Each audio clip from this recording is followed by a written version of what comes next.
প্রিয় শিক্ষার্থীরা, আশা করি সবাই ভালো আছো। আজকে আমরা আলোচনা করব বঙ্গভূমির প্রতি কবিতাটি, যেটি লিখেছেন মাইকেল মধুসূদন দত্ত। তো বঙ্গভূমির প্রতি কবিতাটির যে প্রশ্নগুলো রয়েছে সেগুলো ইতিমধ্যেই আমি আপলোড করে দিয়েছি, তোমরা নিশ্চয়ই দেখে নেবে। সেখানে সমস্ত প্রশ্নগুলো দুটো করে উত্তর আমি দিয়ে দিয়েছি। যে উত্তরটি তোমাদের সবচেয়ে বেশি সহজ মনে হবে, বুঝতে সুবিধা হচ্ছে বলে মনে হবে, তোমরা সেই উত্তরটি লিখবে। আজকে বর্তমানে আমরা এই ভিডিওতে প্রত্যেকটি লাইন ধরে ধরে আমরা কবিতাটির মানেটা বুঝব এবং বিশ্লেষণ করব। ঠিক আছে? তার আগে চলো আমরা এই যে কবিতাটি একবার সুন্দর করে আবৃত্তি করে নিই। শুনে নাও, আমি বলছি, আমার সঙ্গে সঙ্গে সবাই একবার কবিতাটি আবৃত্তি করে নাও। বঙ্গভূমির প্রতি মাইকেল মধুসূদন দত্ত। রেখোমা দাসেরে মনে এ মিনতি করি পদে, সাধিতে মনের স্বাদ ঘটে যদি পরমাদ, মধুহীন করুণা গো তব মনু কোকনদে। প্রবাসে দৈবের বসে জীব তারা যদি খসে, এ দেহ আকাশ হতে নাহি খেদ তাহে, জন্মিলে মরিতে হবে অমর কে কোথা কবে, চিরস্থির কবে নীর হায় রে জীবন নদে। কিন্তু যদি রাখো মনে নাহিমা ডরি সমনে, মক্ষিকাও গলে না গো পড়িলে অমৃত হ্রদে। সেই ধন্য নরকুলে লোকে যারে নাহি ভুলে, মনের মন্দিরে সদা সেবে সর্বজন।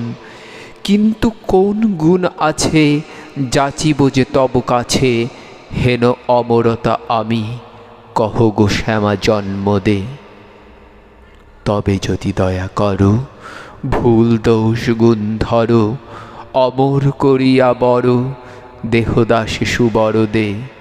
ফুটি যেন স্মৃতি জলে মানুষে মা যথা ফলে, মধুময় তামরস কি বসন্তে কি শরতে। বঙ্গভূমির প্রতি কবিতাটির কবির সম্পর্কে একটু আমরা সংক্ষেপে জেনে নিই, চলো। কবি বর্তমান যে বাংলাদেশ, সেই বাংলাদেশের যে যশোহর বলে একটি জায়গা রয়েছে তার অন্তর্গত সাগরদাড়ি গ্রামে জন্মগ্রহণ করেছেন। তার পিতা ছিলেন আইনজীবী রাজনারায়ণ দত্ত এবং মাতা জাহ্নবী দেবী, অর্থাৎ মা জাহ্নবী দেবী। এবং বাংলা কাব্যে একেবারে নতুন যুগ কিন্তু তার কলমে চলে আসে, তার কলমের দ্বারা, তার সৃষ্টির দ্বারা, এবং নাটকেও তিনি নিয়ে আসেন নতুন ধারা। ঠিক আছে? হিন্দু কলেজে পড়তেন এবং বড় হয়ে বিলেতে গিয়ে ইংরেজি সাহিত্যের বড় কবি হবেন এই স্বপ্ন দেখতেন, এবং একসময় খ্রিস্ট ধর্ম গ্রহণ করেন, এবং তার পরবর্তীকালেই তার যে নামের সঙ্গে মাইকেল শব্দটি যুক্ত হয়ে যায়। ইংরেজি ভাষায় তিনি the captive lady, Razia empress of India, vision of the past, এই সমস্ত গ্রন্থগুলো লিখেছেন। আর বাংলা সাহিত্যে তিনি অসংখ্য কাব্য রচনা করেছেন, সেগুলো কিন্তু খুবই বিখ্যাত, যেমন বীরাঙ্গনা কাব্য, ব্রজাঙ্গনা কাব্য, মেঘনাদ বধ কাব্য অত্যন্ত গুরুত্বপূর্ণ। এছাড়া চতুর্দশপদী কবিতাবলীর রচয়িতা কিন্তু তিনি। তার সৃষ্ট রচনার মধ্যে বিখ্যাত শর্মিষ্ঠা নাটক, পদ্মাবতী, কৃষ্ণকুমারী প্রভৃতি নাটক, বা প্রহসনের মধ্যে একেই কি বলে সভ্যতা, বুড়ো শালিকের ঘাড়েরও, এগুলো কিন্তু বিখ্যাত। আর একটা বিষয় যে অমিত্রাক্ষর ছন্দ, এটার কিন্তু পথিকৃৎ তিনি প্রথম বাংলা আলংকারিক মহাকাব্য রচনা করেন। ঠিক আছে? তো 1862 খ্রিস্টাব্দে মধুসূদন বঙ্গভূমির প্রতি কবিতাটি লিখেছেন। অনেক সমালোচকের মতে এই কবিতাটি থেকেই বাংলা কাব্যে গীতি কবিতার পথ চলা শুরু হয়। 1873 খ্রিস্টাব্দে এই মহান কবি কিন্তু আমাদের ছেড়ে চলে যান, কিন্তু তার কাব্য তিনি আমাদেরকে উপহার দিয়ে গেছেন, বাঙালি পাঠককে উপহার দিয়ে গেছেন, তাই আজকে আমরা পড়তে পারছি। তো আমরা আজকে যে কবিতাটি পড়ছি এর নাম হচ্ছে বঙ্গভূমির প্রতি। এরকম নাম হওয়ার কারণ কি? আসলে ইউরোপে থাকার সময়ে, আবার আমরা কোনো কোনো বইতে দেখব যে তিনি যখন ইউরোপে যাচ্ছেন তার আগে, সেটা কোনো ম্যাটার নয়, তোমরা যে কোনোটা লিখবে তাতেই নম্বর পাবে। তো যাই হোক, তিনি মাতৃভূমির প্রতি একটি গভীর অনুরাগ অনুভব করেন এবং তখন তিনি মাতৃভূমির প্রতি কিছু তার বক্তব্য পেশ করেন। তাই কবিতাটির নাম তিনি দিয়েছেন বঙ্গভূমির প্রতি। দেশ জননীর সঙ্গে এই যে বিচ্ছেদ, তা কবিকে বিষণ্ণ করেছিল এবং তিনি অনুভব করেছেন দেশ মার কাছে চিরস্থায়ী আসন পাওয়ার মতো একটা সৌভাগ্য আর কিছু হতে পারে না। মানব জীবনে সবাই জন্ম নিবে, মৃত্যু হবে, এগুলো খুব স্বাভাবিক, কিন্তু মানব সমাজে যদি স্মৃতিতে অমর হয়ে থাকা যায় তাহলেই সবাই ধন্য, এবং এই বিষয়গুলোই তিনি তার কবিতায় কিন্তু তুলে ধরেছেন। তো চলো আমরা লাইন ধরে ধরে আমরা এই বিষয়টি আলোচনা করি। একটা ইংরেজি সাহিত্য, ওই যে বললাম যে ইংরেজিতে সাহিত্যের প্রতি তার একটা গভীর দুর্বলতা ছিল, তাই এই কবিতাতেও দেখছি যে তিনি একটি ইংরেজ কবির একটা বিখ্যাত লাইন, এটাও কিন্তু দেশের প্রতি, দেশমাতার প্রতি, জন্মভূমির প্রতিকে উদ্দেশ্য করে লিখেছিলেন কবি বাইরন। হ্যাঁ, মাই নেটিভ ল্যান্ড গুড নাইট, এটা কিন্তু বিখ্যাত বাইরনের কবিতা। তো যাই হোক, তো এবার আমরা বঙ্গভূমির প্রতি কবিতাটির লাইনগুলো ধরে ধরে আলোচনা করব। রেখো মা দাসেরে মনে, কবি নিজেকে দাস বলছেন কারণ তিনি মনে করেন যে তিনি মায়ের অত্যন্ত একজন অযোগ্য সন্তান, অত্যন্ত কি বলবো, পিছিয়ে পড়া একজন সন্তান। আসলে তা তিনি নন, কিন্তু তিনি অত্যন্ত বিনয়ের সঙ্গে এই কথাটা বলছেন।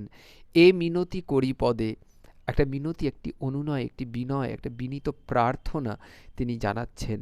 সাধিতে মনের স্বাদ, এটা কিন্তু স্বাদ, কবি এখানে হয়তো ছন্দ মেলানোর জন্যে দটা ব্যবহার করেছেন, দন্তস্ব আকারে সা আর ধ হবে। সাধিতে মনের স্বাদ মানে মনের ইচ্ছেটাকে পূরণ করতে। ঘটে যদি পরমাদ, যদি কোনো ভুল হয়ে যায়, মধুহীন করো না গো, মধুহীন করে দিও না। অর্থাৎ মধু এখানে দুটো অর্থ আছে, তব মনুঃ কোকোনদে, ঠিক আছে? তাহলে দুটো অর্থ কি কি? মধুহীন মানে হচ্ছে, এক হচ্ছে তোমার মনের যে পদ্ম, মনোকোকোনদ, মনের যে পদ্ম, সেই পদ্মের যে একটা হচ্ছে অরিজিনাল মধু, হানি, যেটা খায় লোকে, ঠিক আছে? আরেকটা হচ্ছে বঙ্গভূমির হৃদয়ে যে কোকোনদ, সেখানে মধু, অর্থাৎ কবি মধুসূদন, ঠিক আছে? প্রবাসে দৈবের বসে, বিদেশে থাকার কালে যদি কোনো দুর্ঘটনা ঘটে, জীব তারা যদি খসে, হঠাৎ যদি মৃত্যু হয়, যদি জীবন চলে যায়, এ দেহ আকাশ হতে, দেহটাকে আকাশের সঙ্গে তুলনা করছে, যদি সেখান থেকে জীব তারা, জীবনটা চলে যায়, নাহি খেদে তাহে, তার জন্য তার কোনো দুঃখ থাকবে না। জন্মিলে মরিতে হবে, এটা খুব স্বাভাবিক ঘটনা, কবি মনে করেন যে জন্মালে তো সবাই মরবে। অমরকে কোথা কবে, পৃথিবীতে কেউই অমর নয়। চিরস্থির কবে নীর, চিরদিন এক জায়গায় স্থির হয়ে থাকে জল, এমন কোনো নদী আছে কি? নেই।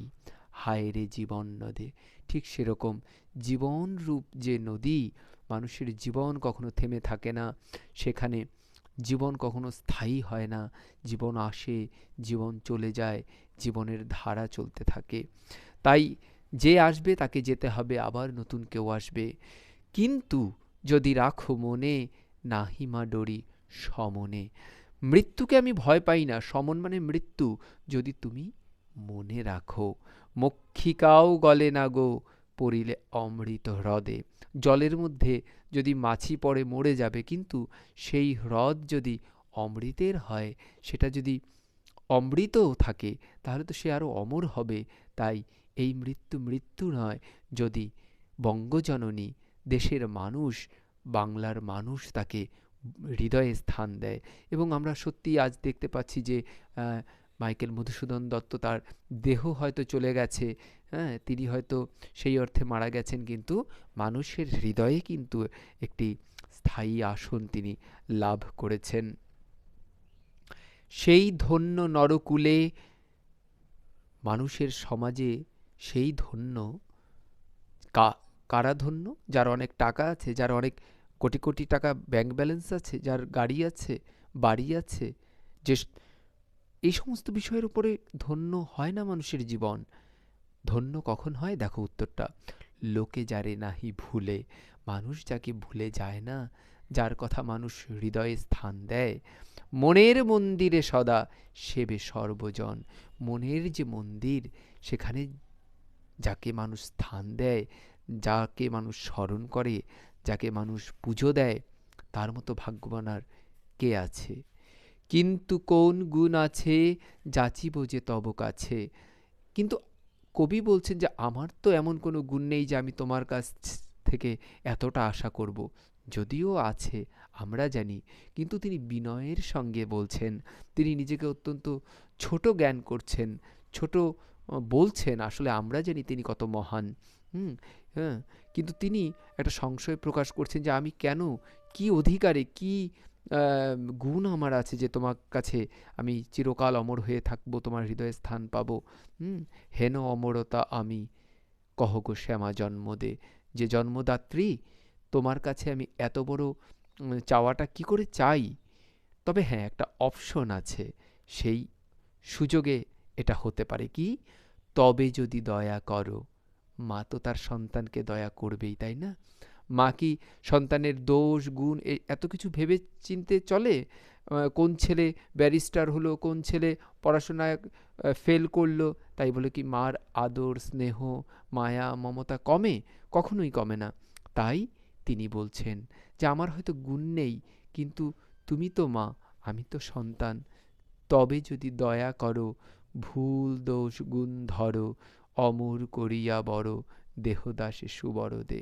হুম, ভুল দোষ গুণ এগুলো যদি সব তুমি ক্ষমা দৃষ্টিতে দেখো, এবং তাহলেই কিন্তু তুমি আমাকে আমাকে বরদান করতে পারো, যাতে আমি অমর হতে পারি তোমার কাছে। ফুটি যেন স্মৃতি জলে, মানুষে মা যথা ফলে। স্মৃতিরূপ জল, জল, সেই জলটা যেন স্মৃতি, মানুষে মা যথা ফলে। তাহলে কি বললেন? ফুটি যেন স্মৃতি জলে, মানুষে মা যথা ফলে, মধুময় তামরস। মধুতে পরিপূর্ণ যে তামরস, অর্থাৎ মধুপূর্ণ পদ্মফুল। কোথায়? মানসে, মানস সরোবরে, ঠিক আছে, যেখানে সারা বছর পদ্ম ফুটে থাকে।